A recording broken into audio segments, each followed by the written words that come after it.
Risalah 31. Jika terdapat di dalam hatimu suatu perasaan benci atau sayang kepada seseorang, maka telitilah perbuatannya itu berdasarkan Al-Quran dan hadits. Jika benci kamu itu sesuai dengan Al-Quran dan hadits, maka bergembiralah kamu, karena kamu bertindak sesuai dengan Allah dan Rasul-Nya. Tetapi, jika benci kamu itu tidak sesuai dengan Al-Quran dan hadits, maka ketahuilah bahwa sesungguhnya kamu telah mengikuti hawa nafsu kamu. Jika kamu membenci orang itu karena terpengaruh oleh hawa nafsu kamu, maka berarti kamu tidak berlaku adil dan kamu telah menentang Allah dan Rasul-Nya. Oleh karena itu, kembalilah kamu kepada Allah, bertobatlah karena kebencian kamu itu dan bermohonlah kepadanya supaya kamu mengasihi orang itu dan orang-orang lain, yang terdiri atas orang-orang yang beriman, wali-walinya, orang-orang pilihannya dan orang-orang saleh dari hamba-hambanya serta hendaklah kamu menyesuaikan dirimu dengan Allah di dalam mengasihi orang itu. Bersikaplah kamu terhadap seseorang, seperti kamu bersikap terhadap orang yang kamu kasihi. Pendek kata, hendaklah kamu meneliti perbuatan orang itu berdasarkan Al-Quran dan hadits. Sekiranya Al-Quran dan hadits membenarkan dan menyukai perbuatan orang itu, maka kamu pun harus membenarkan dan menyukainya. Tetapi, jika keduanya membencinya, maka kamu pun hendaklah membencinya. Jelasnya, kamu harus menyayangi dan membenci sesuai dengan Al-Quran dan hadits. Sesuaikanlah perasaan dan perbuatanmu dengan Al-Quran dan hadits.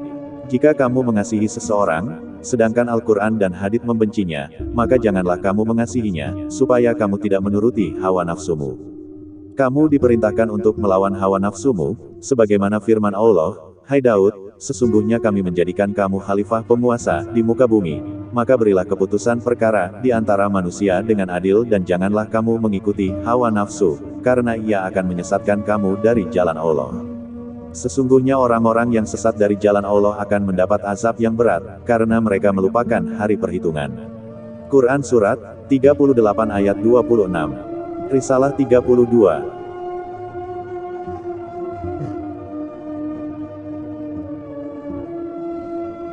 Mungkin kamu berkata, siapa saja yang aku kasihi, maka kasihku padanya itu tidak akan kekal. Kami selalu saja berpisah, baik karena berjauhan, mati, bermusuhan atau kehilangan harta. Oleh karena itu, kamu diberitahu, dan sadarkah kamu, wahai orang-orang yang percaya kepada Allah bahwa kamu diberi karunia, dipelihara dan dijaga dengan sebaik-baiknya. Tidakkah kamu mengetahui bahwa Allah itu cemburu? Dia menciptakan kamu hanya untuk Dia saja. Mengapa kamu menghendaki yang lain selain Dia? Tidakkah kamu mendengar firman-Nya ini? Hai orang-orang yang beriman, barang siapa di antara kamu murtad dari agamanya, maka kelak Allah akan mendatangkan suatu kaum yang Allah mencintai mereka dan mereka pun mencintainya, yang bersikap lemah lembut terhadap orang mukmin, yang bersikap keras terhadap orang-orang kafir, yang berjihad di jalan Allah, dan yang tidak takut kepada celaan orang yang suka mencela. Itulah karunia Allah yang diberikannya kepada siapa yang dikehendakinya, dan Allah maha luas pemberiannya lagi maha mengetahui. Quran Surat 5 ayat 54. Dan tidakkah kamu mendengar pula firman-Nya ini, dan aku tidak menciptakan jin dan manusia, melainkan supaya mereka menyembah aku. Quran Surat 51 ayat 56. Dan apakah kamu belum pernah mendengar sabda Nabi Muhammad SAW, apabila Allah mengasihi hamba-hambanya, maka diberilah hamba itu ujian. Jika hamba itu bersabar, maka hamba itu akan dijaganya. Beliau ditanya, wahai Nabi Allah, apakah yang dijaganya itu? Beliau menjawab, dia tidak akan meninggalkan anak dan harta kepada hamba itu. Ini disebabkan, jika si hamba itu mempunyai anak dan harta, maka cintanya itu akan terbagi-bagi.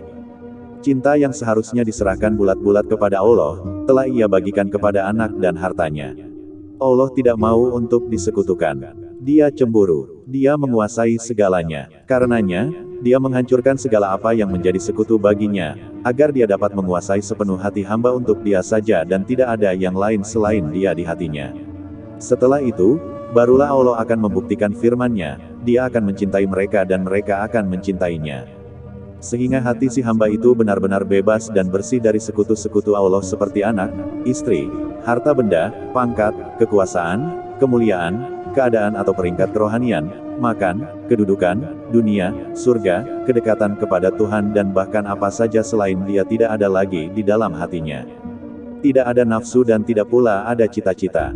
Kosongkanlah hati itu sampai seperti tong yang penuh dengan lubang, sehingga tidak lagi dapat menampung air. Leburlah hati itu dengan perbuatan Allah. Apabila selalu ada suatu tujuan yang tumbuh di dalam hatimu, maka hati akan dihancurkan oleh perbuatan Allah, karena dia cemburu. Kemudian, si hamba itu akan dipenuhi dengan kemuliaan, kekuatan, keagungan, dan kesempurnaan ilahi. Dengan demikian, maka tidak ada sesuatu pun yang dapat menembus hati semacam itu.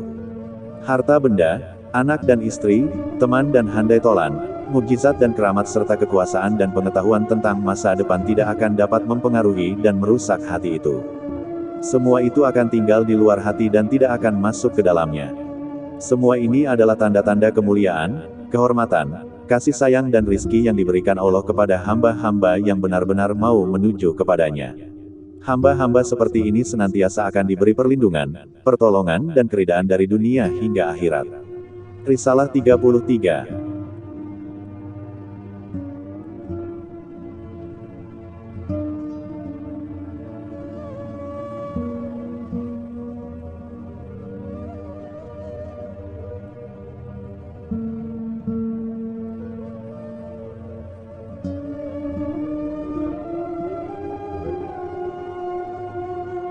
Ada 4 macam manusia. Pertama, mereka yang tidak mempunyai lidah dan hati.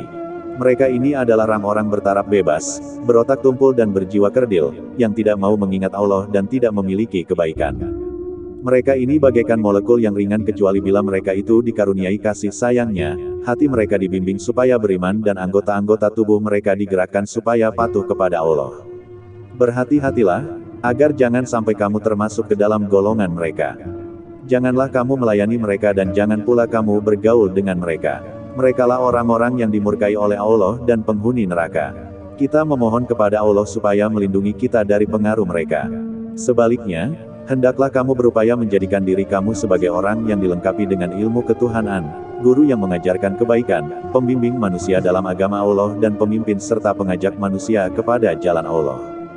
Berhati-hatilah jika kamu hendak mempengaruhi mereka supaya mereka patuh kepada Allah dan memberikan peringatan kepada mereka tentang apa-apa yang memusuhi Allah. Jika kamu berjuang di jalan Allah untuk mengajak mereka menuju Allah, maka kamu akan menjadi seorang pejuang dan pahlawan di jalan Allah, dan kamu akan diberi pahala seperti yang diberikan kepada para nabi dan para rasul. Nabi Muhammad SAW pernah bersabda kepada Sayyidina Ali, jika Allah membimbing seseorang melalui bimbinganmu yang diberikan kepadanya, maka hal itu adalah lebih baik bagimu dari apa saja yang disinai oleh matahari. Kedua, mereka yang mempunyai lidah, tetapi tidak mempunyai hati.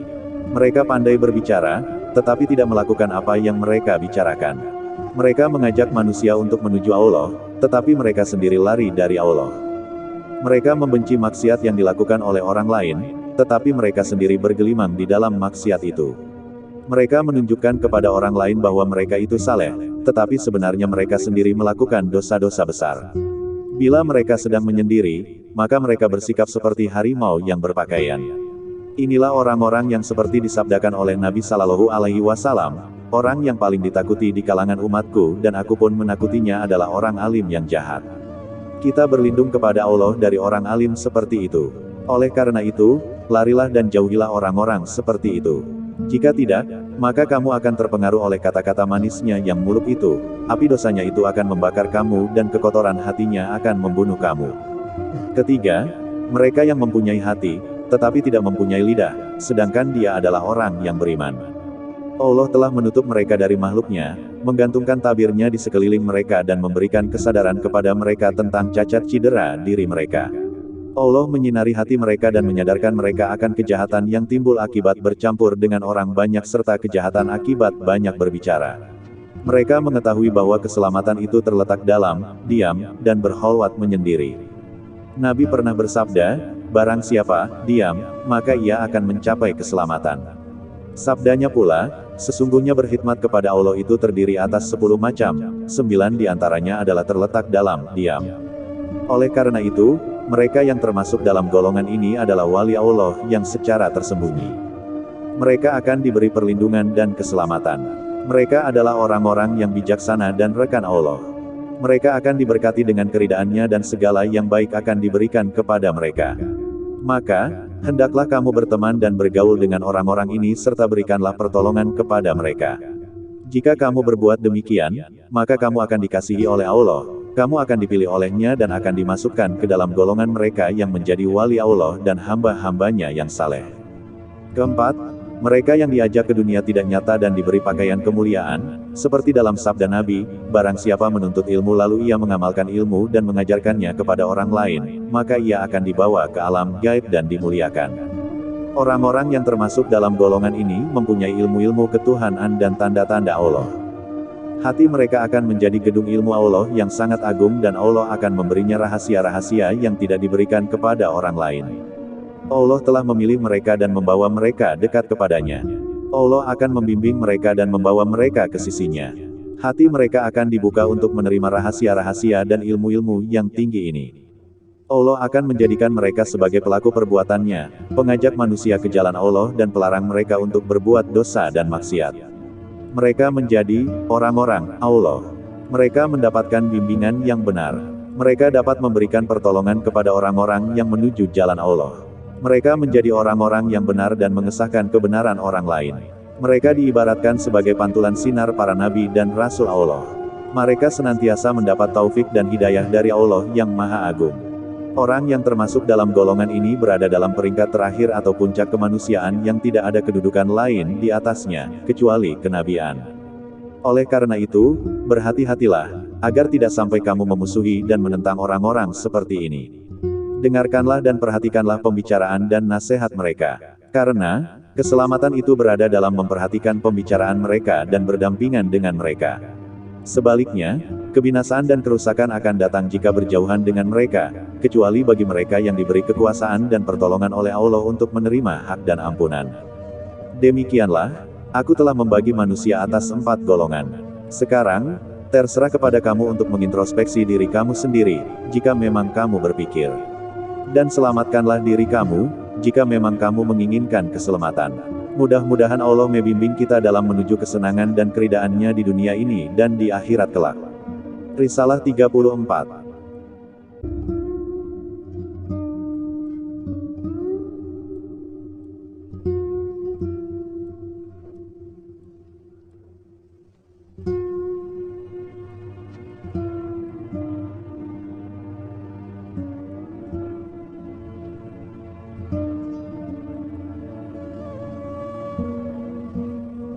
Asteris.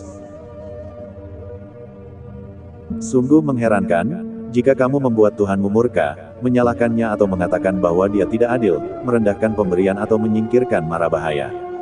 Tidakkah kamu mengetahui bahwa setiap kejadian atau peristiwa itu telah ditetapkan masanya dan setiap mara bahaya itu telah ditetapkan temponya yang tidak boleh ditangguhkan atau dipercepat, masa bahaya tidak dapat ditukar dengan masa aman dan masa aman pun tidak dapat ditukar dengan masa huru-hara. Oleh karena itu, hendaklah kamu bersopan santun, diam dan jangan banyak bicara, bersabar, berserah diri sepenuhnya dengan tulus ikhlas kepadanya, menyesuaikan kehendakmu dengan kehendaknya dan bertobat kepada Allah karena kesalahan yang telah kamu perbuat. Manusia dan makhlukalah yang tunduk takluk kepada Allah, dan bukannya Allah yang tunduk takluk kepada manusia dan makhluk. Kembalilah kepada manusia untuk meminta kepadanya, dia akan memberikan permintaannya, tetapi tidak mesti Allah akan memberi permintaan hamba-hambanya. Kembalilah kepada Allah, baik dia akan mengabulkan maupun tidak mengabulkan permintaan hamba-hambanya. Dialah yang Maha Agung dan Maha Kaya, dan dialah yang Maha berdiri sendiri, tanpa mempunyai sekutu. Dia menjadikan sesuatu dan dia menentukan kebaikan atau kejahatan. Dia mengetahui awal dan akhir serta tujuan makhluk. Allah yang Maha Tinggi dan Maha Agung itu Maha Bijaksana di dalam berbuat dan Maha Tegas di dalam membuat peraturan, tidak ada yang berlawanan di dalam perbuatannya itu. Dia tidak menjadikan sesuatu dengan sia-sia atau tanpa tujuan. Pekerjaannya bukan merupakan permainan. Tidaklah wajar, jika di dalam perbuatannya itu terdapat cacat atau celah, karena dia Maha Bijaksana dan Maha Tahu. Hendaklah kamu bersabar menanti, jika kamu belum dapat menyesuaikan dirimu dengan dia, belum dapat menunjukkan penyerahanmu kepadanya dan memfanakan dirimu kepadanya, sampai takdir ilahi datang pada tempo yang telah cukup dan masa bertukar pun telah datang bagaikan siang berganti malam atau musim panas berganti musim dingin. Jika kamu meminta cahaya siang di waktu malam, tentulah kamu tidak akan diberi. Malam tetap malam, tidak ada cahaya siang di waktu itu. Oleh karena itu, sabarlah menanti sampai malam itu berakhir dan siang pun datang. Demikian sebaliknya, Jika pada waktu siang kamu meminta kegelapan malam, maka tidak mungkin kamu akan mendapatkannya. Sebab, siang itu tetap siang, dan kamu meminta bukan pada tempatnya. Maka, hendaklah kamu selalu rida, sabar dan berpegang teguh kepada Tuhan yang Maha Tahu itu. Percayalah bahwa apa yang telah ditetapkan untuk kamu itu pasti akan kamu dapatkan, dan apa saja yang telah ditetapkan untuk orang lain itu pasti tidak akan pernah kamu dapatkan. Demikianlah yang aku percayai, kecuali jika kamu meminta kepada Allah dengan mengharapkan pertolongannya dengan salat dan berdoa bersungguh-sungguh, menyembahnya, patuh kepadanya dan menjalankan perintahnya, seperti firman-Nya, dan Tuhanmu berfirman, berdoalah kepadaku, niscaya akan kuperkenankan bagimu. Sesungguhnya orang-orang yang menyombongkan diri dari menyembahku akan masuk neraka jahanam dalam keadaan hina dina. Quran Surat 40:60. Dan firman-Nya pula, dan janganlah kamu iri hati terhadap apa yang dikaruniakan Allah kepada sebagian kamu lebih banyak dari sebagian yang lain. Karena, bagi orang laki-laki ada bagian daripada apa yang mereka usahakan, dan bagi para wanita pun ada bagian dari apa yang mereka usahakan, dan mohonlah kepada Allah sebagian dari karunia-Nya. Sesungguhnya Allah Maha mengetahui segala sesuatu. Quran Surat 4 ayat 32. Dan masih banyak lagi keterangan-keterangan lainnya, baik dari ayat-ayat maupun sabda-sabda Nabi. Jika kamu berdoa kepadanya, maka Dia akan mengabulkan doamu itu dalam tempo yang telah ditentukannya dan di akhir tempo itu. Itu pun bila Dia menghendaki dan ada kebaikan bagi kamu di dalam hal ini, baik di dunia ini maupun di akhirat kelak. Atau karena semua itu bertepatan dengan takdirnya dan di ujung waktu yang telah ditetapkan olehnya. Janganlah kamu menyalahkan Tuhanmu jika permohonanmu lambat Dia terima. Dan janganlah kamu bosan untuk meminta, karena sebenarnya kamu tidak akan merasa untung dan juga tidak akan merugi. Jika permintaan kamu itu tidak diterima di dunia ini, maka Allah akan memenuhinya di akhirat kelak. Ada suatu hadits Nabi yang menyatakan bahwa di hari kebangkitan kelak, hamba-hamba Allah akan mendapatkan buku yang memuat catatan-catatan tentang perbuatan hamba-hambanya. Dalam buku itu diterangkan bahwa ada perbuatan baik yang tidak diketahui oleh hamba itu. Maka ketika itu akan diberitahukan kepadanya bahwa balasan yang diterimanya ini adalah sebagai ganti dari doanya di dunia yang ditakdirkan untuk tidak diterimanya. Sekurang-kurangnya, hamba itu harus selalu ingat kepada Allah, berpegang teguh kepadanya dan bertauhid kepadanya sambil memohon kepadanya. Janganlah kamu meminta kepada makhluk, tetapi memintalah kepada Allah. Oleh karena itu, dalam pertukaran siang dengan malam, sehat dengan sakit, waktu perang dengan waktu aman atau waktu senang dengan waktu susah, kamu berada dalam salah satu di antara dua keadaan di bawah ini. Baik kamu memohon, tetap berpuas hati, rela dan menyerah kepada perbuatan Allah seperti mayat yang sedang dimandikan, atau seperti bayi yang berada di pangkuan ibunya dan atau seperti bola yang berada di kaki pemain. Orang seperti ini, dengan sukarela, selalu mengikuti apa yang ditakdirkan Tuhan. Jika kebaikan datang kepadanya, maka ia bersyukur, sebagaimana firman-Nya, dan ingatlah juga, tatkala Tuhanmu memaklumkan, sesungguhnya jika kamu bersyukur, pasti kami akan menambah nikmat-Ku kepadamu, dan jika kamu mengingkari nikmat-Ku, maka sesungguhnya azab-Ku sangat pedih. Quran Surat 14 ayat 7. Dan jika malapetaka yang datang kepadanya, maka ia bersabar dan rida, dengan pertolongan daya upaya Allah, dengan keteguhan hati dan dengan rahmat Allah, seperti firman-Nya, hai orang-orang yang beriman, jadikanlah sabar dan salat sebagai penolongmu, sesungguhnya Allah beserta orang-orang yang sabar. Quran Surat 2 ayat 153. Dengan kata lain, Dia beserta orang-orang yang sabar dengan karunia-Nya yang berupa pertolongan dan kekuatan, sebagaimana firman-Nya, jika kamu menolong agama Allah, niscaya Dia akan menolongmu dan meneguhkan kedudukanmu.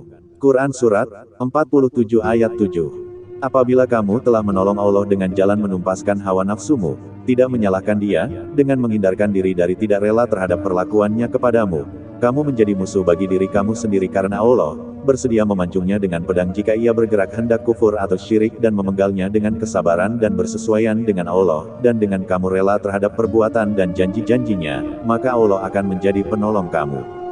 Allah berfirman, dan berikanlah berita gembira kepada orang-orang yang sabar, yaitu orang-orang yang apabila ditimpa musibah, mereka mengucapkan, innalillahi wa inna ilaihi rajiun, sesungguhnya kami adalah milik Allah dan kepadanya lah kami kembali. Quran Surat 2 ayat 155-156. Mereka inilah yang mendapatkan limpahan rahmat Allah dan merekalah pengikut-pengikut jalan yang benar. Maupun kamu bermohon kepada Allah dengan salat dan berdoa dengan sepenuh harapan, mengagungkannya dan patuh kepadanya. Ya, serulah Allah. Itulah yang baik untuk kamu lakukan, karena Allah sendiri menyuruh kamu untuk bermohon kepadanya, menghadapkan diri kepadanya dan menjadikannya sebagai jalan untuk mencapai kesenanganmu, utusanmu kepada Dia dan perhubunganmu dengannya. Dengan syarat, kamu tidak menyalahkannya dan membuatnya murka, sekiranya permohonanmu Dia tangguhkan sampai masa yang akan datang yang telah ditentukannya. Oleh karena itu, perhatikanlah perbedaan di antara dua alternatif itu. Janganlah kamu melampaui batas-batas keduanya, karena tidak ada alternatif lain selain dua alternatif tersebut. Maka berhati-hatilah kamu agar jangan sampai kamu menjadi orang yang dolim dan melampaui batas. Jika kamu dolim dan melampaui batas, maka Allah akan membinasakan kamu dan membiarkan kamu seperti orang-orang sebelum kamu yang telah dibinasakan dan dihancurkan oleh Tuhan di dunia ini, dan di akhirat kelak kamu akan disiksa dan dihukum dengan siksaan yang amat pedih. Segala puja dan puji hanyalah bagi Allah yang Maha Besar dan Maha Agung. Wahai Tuhan yang Maha mengetahui keadaanku, hanya kepadamu lah aku menyerahkan diriku. Risalah 35.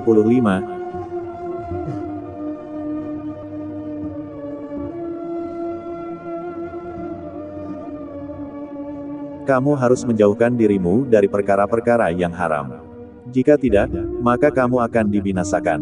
Kamu tidak akan dapat lepas dari cengkeraman bahaya perkara-perkara yang haram itu, kecuali jika Allah menolongmu dengan kasih sayangnya. Ada satu hadits yang menerangkan bahwa dasar agama itu adalah menjauhkan diri dari hal-hal yang haram dan yang merusakkan agama itu adalah ketamakan. Janganlah kamu mendekati perkara-perkara yang haram itu, karena boleh jadi kamu akan mencoba-coba merasakannya. Mendekat pun jangan, dikhawatirkan kamu akan terpengaruh. Umar bin Khattab pernah berkata, biasanya kami menjauhkan diri dari 9/10 perkara-perkara yang halal, karena kami khawatir terjerumus ke dalam perkara-perkara yang haram. Abu Bakar Siddiq pernah berkata, kami biasa menjauhkan diri kami dari 70 pintu menuju perkara-perkara yang diolehkan, karena khawatir terjerumus ke dalam dosa. Baik Umar maupun Abu Bakar, keduanya sangat menjauhkan diri dari mendekati perkara-perkara yang haram, dan di dalam berbuat demikian, mereka mengambil sikap bagaimana yang disabdakan oleh Nabi Muhammad SAW, berhati-hatilah.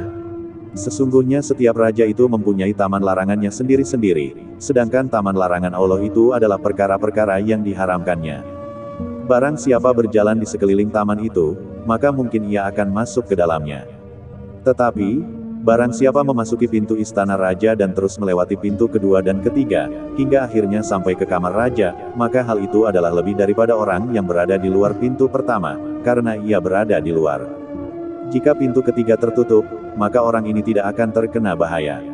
Sebab, ia berada di antara dua pintu dan berada dekat dengan raja dan bala tentaranya. Sebaliknya bagi orang yang berada di luar tadi, jika pintu pertama itu tertutup, maka tetap saja ia berada di luar, tanpa tempat berlindung dan mungkin ia akan dimakan binatang buas atau dibunuh musuh. Begitu pula halnya bagi orang yang patuh kepada Allah dan mengikuti jalan Allah. Kemudian, jika pertolongan kekuasaan dan karunia-Nya diambil darinya, ia terputus dari pertolongannya, tetapi ia masih tetap menjalankan hukum-hukumnya, maka apabila ia mati, ia masih berada dalam ketaatan dan menyembah kepada Allah, lalu segala amal baiknya itu akan menjadi saksi baginya. Lain halnya dengan orang yang tidak menjalankan kewajiban-kewajibannya terhadap Allah. Jika Allah tidak menolongnya, hawa nafsu kebinatangannya menguasainya, dia terus melakukan perkara-perkara yang haram, keluar dari hukum-hukum syariat Allah. Ia terus menjadi sekutu setan yang dikutuk Allah dan ia jauh dari jalan yang lurus dan benar, maka jika ia mati sebelum bertobat, ia akan termasuk dalam golongan orang-orang yang merugi, kecuali jika Allah mengampuni dan memberinya rahmat. Oleh karena itu, orang-orang yang menjalankan kewajiban berada dalam keselamatan dan orang-orang yang tidak menjalankan kewajiban berada dalam bahaya. Risalah 36.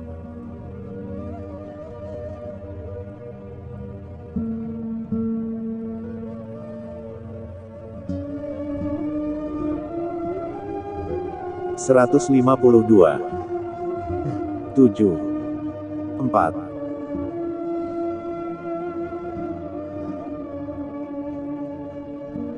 Asteris.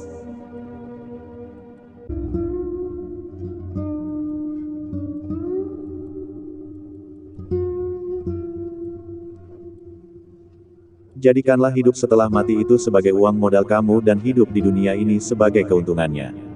Pergunakanlah waktumu, pertama-tama, untuk hidup setelah mati. Jika ada waktu yang lebih, maka pergunakanlah waktu itu untuk kehidupan duniamu.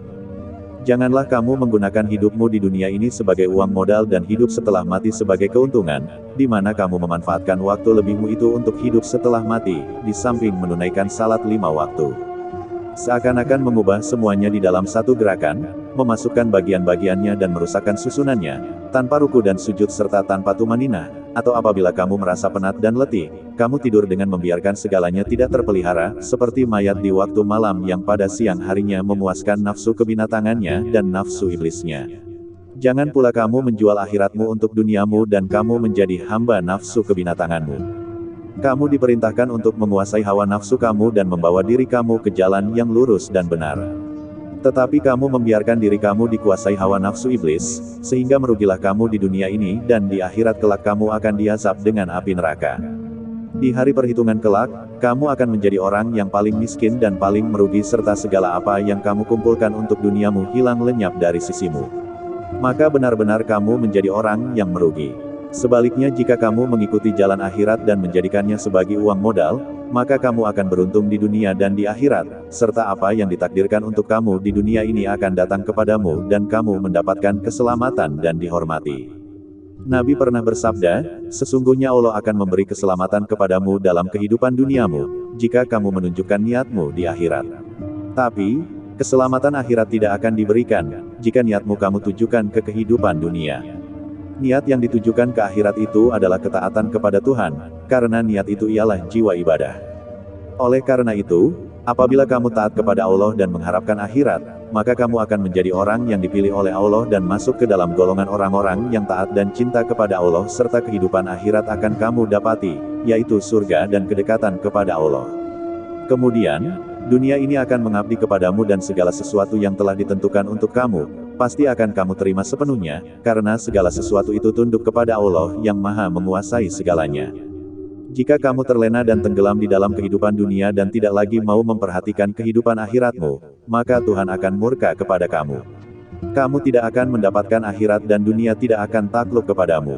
Kamu merasakan kesulitan di dalam mendapatkan bagian-bagian yang telah ditentukan untukmu, karena Allah murka kepadamu, sedangkan semua yang tersebut itu sebenarnya adalah kepunyaan Allah belaka.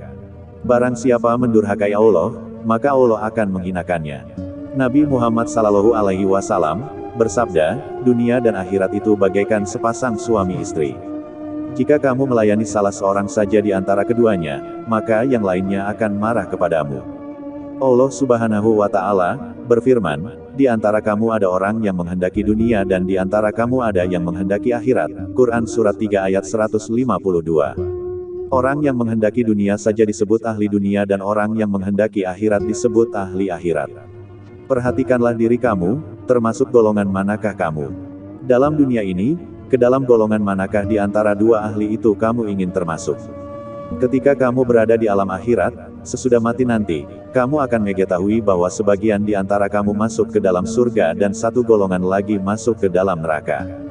Dan ada satu golongan manusia lagi, yaitu yang tetap tinggal di tempatnya sambil menjalani perhitungan dan pembicaraan.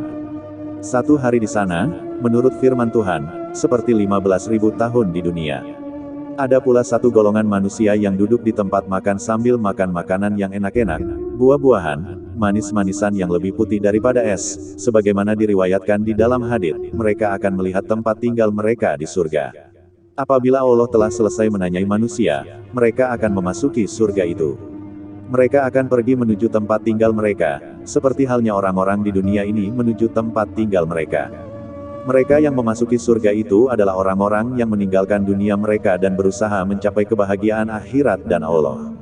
Sedangkan orang-orang yang malang adalah mereka yang tidak langsung menghiraukan akhirat dan yang menghabiskan masa hidupnya di dunia dengan hal-hal keduniaan saja serta bimbang dengannya.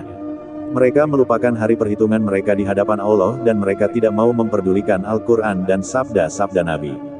Perhatikanlah dan kasihanilah diri kamu serta pilihlah golongan yang lebih baik di antara kedua golongan tersebut. Hindarkanlah diri kamu dari persahabatan dan pergaulan dengan orang-orang jahat atau setan. Ikutilah Al-Quran dan Sunnah Nabi. Perhatikan, pikirkan dan amalkanlah keduanya. Janganlah kamu terpengaruh oleh kata-kata kosong dan ketamakan.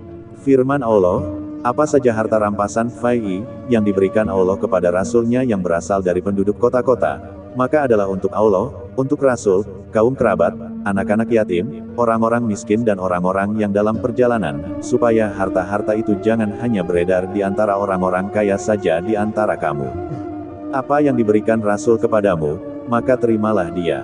Dan apa yang dilarangnya bagimu, maka tinggalkanlah, dan bertakwalah kepada Allah. Sesungguhnya Allah sangat keras hukumannya. Quran Surat 59 ayat 7. Janganlah kamu menentang Nabi dan jangan pula kamu mengubah peraturan dengan berpura-pura pandai, baik dalam perbuatan kamu maupun di dalam beribadah. Allah berfirman, kemudian kami iringi di belakang mereka dengan rasul-rasul kami dan kami iringi pula dengan Isa putra Maryam. Dan kami berikan kepadanya Injil dan kami jadikan dalam hati orang-orang yang mengikutinya rasa santun dan kasih sayang. Dan mereka mengada-adakan rahbaniyah, padahal kami tidak mewajibkannya kepada mereka tetapi, mereka sendirilah yang mengada-adakannya untuk mencari keridaan Allah, lalu mereka tidak memeliharanya dengan pemeliharaan yang semestinya. Maka kami berikan kepada orang-orang yang beriman di antara mereka pahalanya dan banyak di antara mereka orang-orang fasik. Quran Surat 57 ayat 27. Allah telah membersihkan nabinya dan menjauhkannya dari yang batil. Firman Allah, dan tiadalah yang diucapkannya itu, Al-Quran, menurut kemauan hawa nafsunya. Ucapannya itu tiada lain hanyalah wahyu yang diwahyukan kepadanya. Quran Surat 53 ayat 3-4. Dengan kata lain, firman ini bermaksud, apa saja yang dibawanya kepada kamu adalah dari aku, dan bukannya dari dirinya atau hawa nafsunya. Oleh karena itu, ikutilah dia. Firman Allah lagi, pada hari ketiga tiap-tiap diri mendapati segala kebajikan dihadapkan ke hadapannya, begitu juga kejahatan yang telah dikerjakannya. Ia ingin kalau kiranya antara ia dengan hari itu ada masa yang jauh, dan Allah memperingatkan kamu terhadap diri siksanya. Dan Allah sangat penyayang kepada hamba-hambanya. Quran Surat 3 ayat 30. Jalan untuk menempuh kasih sayangnya itu adalah mematuhi sabda-sabda dan perbuatan Nabi. Nabi Muhammad SAW bersabda, berusaha itu adalah jalanku dan tawakal kepada Allah itu adalah keadaanku. Oleh karena itu, kamu harus berada di antara perbuatan dan keadaannya. Jika iman kamu lemah, maka hendaklah kamu berusaha, dan ini adalah perbuatannya. Dan jika iman kamu kuat, maka pergunakanlah keadaan kamu, yaitu bertawakal kepada Allah. Allah berfirman, dan kepada Allah lah kamu patut bertawakal. Quran Surat 5 ayat 26. Allah juga berfirman, dan barang siapa yang bertawakal kepada Allah, niscaya Allah akan mencukupkan keperluannya. Quran Surat 56 ayat 3. Selanjutnya Allah berfirman, dan sungguh jika kamu meninggal atau gugur, tentulah kepada Allah saja kamu dikumpulkan. Quran Surat 3 ayat 158. Allah menyuruhmu untuk bertawakal dan berpegang teguh kepada Allah, sebagaimana Nabi pun disuruh berbuat demikian. Nabi Shallallahu Alaihi Wasallam bersabda, barang siapa berbuat sesuatu yang bukan dari perintah kami, maka perbuatannya itu tidak akan diterima. Hal ini mencakup kehidupan, perbuatan, dan perkataan. Kita tidak mempunyai nabi lagi selain beliau yang harus kita ikuti dan tidak ada kitab selain Al-Quran yang harus kita patuhi. Oleh karena itu, janganlah kamu melanggar keduanya. Jika tidak, maka kamu akan mendapatkan kehancuran dan kamu akan dipimpin oleh hawa nafsu kebinatangan dan iblis yang membawa ke jalan yang sesat. Allah berfirman, dan janganlah kamu mengikuti hawa nafsu, karena ia akan menyesatkan kamu dari jalan Allah. Quran Surat 38 ayat 26. Keselamatan itu terletak pada kitab Allah dan sunnah Nabi. Sedangkan kerusakan akan datang, jika kamu menyimpang dari keduanya. Dengan Al-Quran dan sunnah Nabi itulah maka si hamba dapat naik ke derajat wilayah, badaliyat dan gautsiyat. Risalah 37.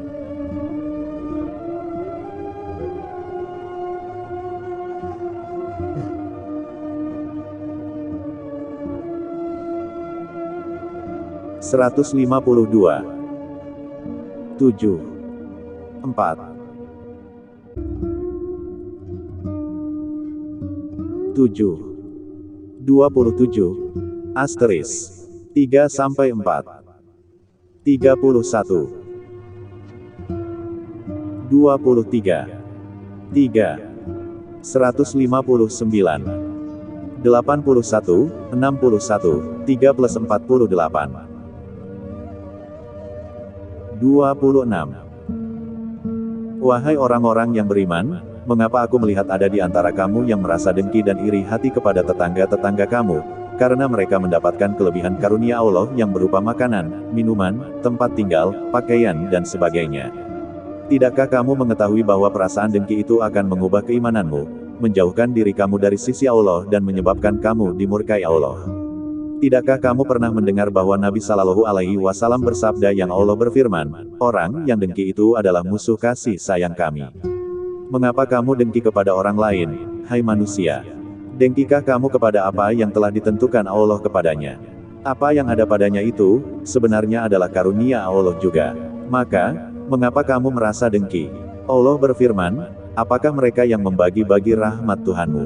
Kami telah menentukan antara mereka penghidupan mereka dalam kehidupan dunia, dan kami telah meninggikan sebagian mereka atas sebagian yang lain beberapa derajat, agar sebagian mereka dapat mempergunakan sebagian yang lain. Dan rahmat Tuhanmu lebih baik dari apa yang mereka kumpulkan. Quran Surat 43 ayat 32. Jika kamu dengki kepada orang lain, maka sesungguhnya kamu adalah orang yang dolim. Kamu dolim terhadap orang yang telah diberi karunia oleh Allah. Padahal, karunia itu telah dikhususkan baginya dan bukan bagi orang lain. Jika kamu masih juga dengki kepada orang yang diberi karunia oleh Allah itu, maka hal itu menunjukkan bahwa kamu itu orang dolim, jahil dan jahat. Jika kamu mendengki orang lain, karena kamu mengira bahwa yang dimilikinya itu adalah bagian kamu, maka kamu adalah orang jahil. Sebab, apa yang telah ditentukan untuk kamu itu tidak akan lepas ke tangan orang lain, melainkan pasti akan kamu dapati. Allah tidak dolim, sebagaimana firman Allah yang maksudnya kurang lebih, ayat yang datang dari kami tidak boleh diubah-ubah, dan kami tidak dolim kepada hamba-hamba kami. Allah tidak dolim. Dia tidak akan mengambil dari kamu apa yang telah ditentukan untukmu lalu diberikannya kepada orang lain. Tidak, apa yang telah ditentukan untuk kamu, pasti akan kamu dapatkan. Dan apa yang telah ditentukan untuk orang lain, pasti akan ia dapatkan. Oleh karena itu, janganlah kamu dengki kepada orang lain. Lebih baik kamu mendengki bumi yang menjadi toko harta benda dunia seperti emas, perak dan intan berlian sebagai simpanan raja-raja dahulu kala seperti Ad, Samud dan Raja Persia dan Romawi. Kamu lebih baik mendengki semua ini daripada mendengki saudara-saudara kamu. Ibarat orang yang melihat seorang raja yang agung dan mempunyai tentara yang banyak sekali, mengontrol daratan dan lautan luas serta memungut pajak untuk keperluannya sendiri dan kerakusannya sendiri. Melihat keadaan ini, orang itu tidak dengki kepadanya, tetapi dia dengki melihat seekor anjing liar yang datang pada malam hari mendekati dapur istana raja itu untuk mencari makanan dari sisa-sisa makanan yang dibuang oleh tukang masak dan makanan itu sudah busuk dan basi.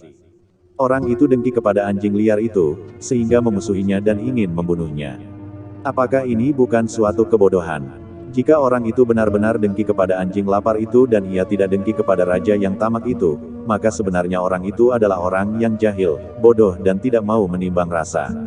Ketahuilah wahai insan, apakah yang akan dihadapi oleh tetanggamu itu di hari perhitungan kelak, sekiranya ia telah diberi nikmat oleh Allah dan karunia yang baik di dunia ini, tetapi ia tidak memanfaatkan karunia itu sesuai dengan aturan-aturan yang telah ditentukan oleh Allah, bahkan sebaliknya ia ingkar dan memusuhi Allah serta tidak patuh kepadanya.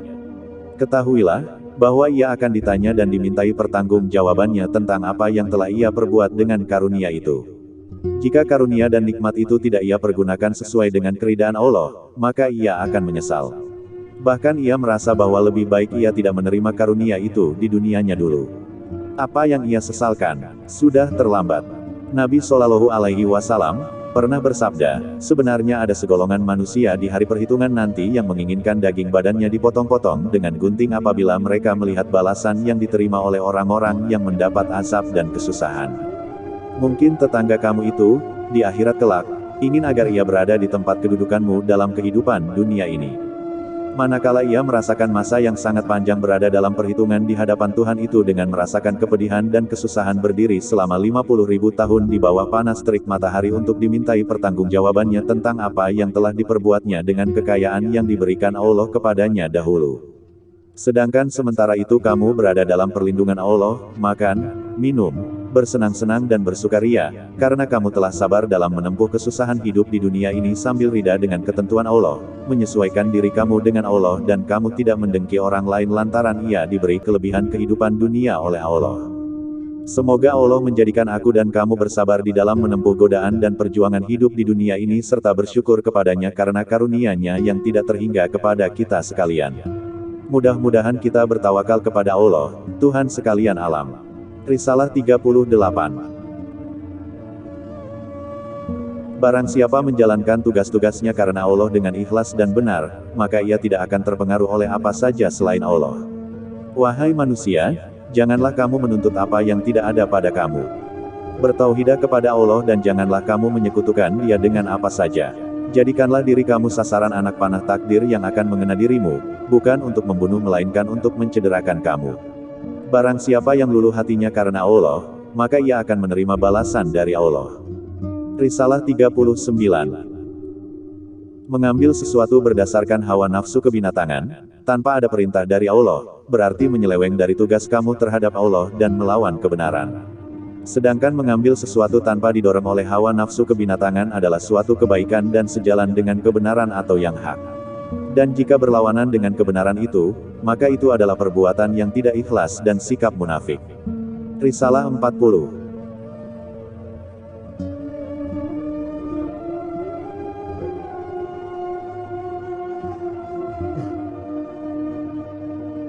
Janganlah kamu mengira bahwa diri kamu termasuk dalam golongan kerohanian, kecuali jika kamu telah menjadi musuh diri kamu, terpisah dari anggota-anggota badan kamu, kaki dan tangan kamu serta memutuskan hubunganmu dengan wujud kamu, dengan gerak dan diam kamu, dengan pendengaran dan penglihatan kamu, dengan percakapan dan pegangan kamu, dengan usaha dan tindak tanduk kamu dan dengan apa saja yang kamu anggap datang dari diri kamu sendiri.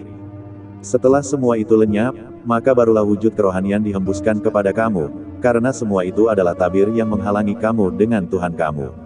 Apabila ruh kamu telah bersih dan suci, maka rahasia di atas segala rahasia dan yang gaib dari segala yang gaib akan terbuka bagi kamu akan dapat membedakan antara musuh dengan sahabat dan yang hak dengan yang batil serta tauhid dengan syirik. Allah Subhanahu wa Ta'ala berfirman lewat lidah Ibrahim karena sesungguhnya apa yang kamu sembah itu adalah musuhku, kecuali Tuhan semesta alam.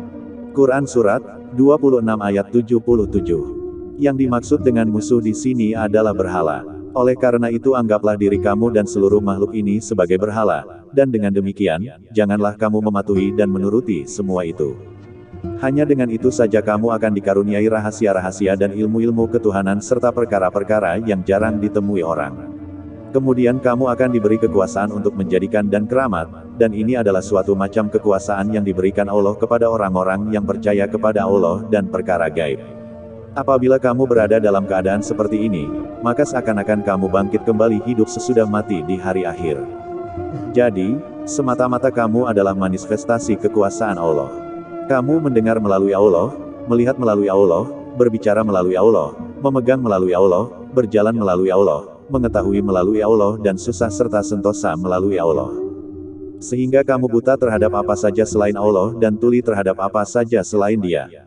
Selagi kamu memperhatikan batas-batas hukum dan mengikuti undang-undang Tuhan, maka tidak ada sesuatu pun yang tampak ada oleh pandanganmu, kecuali wujud Allah. Jika ada di antara kehendak-kehendak hukum Allah yang hilang dari dalam diri kamu, maka ketahuilah bahwa kamu sedang diuji dan dipermainkan oleh setan. Oleh karena itu, kembalilah untuk mengikuti hukum-hukum Allah, berpegang teguh kepadanya dan jauhkan diri kamu dari nafsu kebinatanganmu. Sebab, setiap perkara yang tidak sah menurut hukum-hukum atau undang-undang Allah adalah tidak termasuk dalam iman.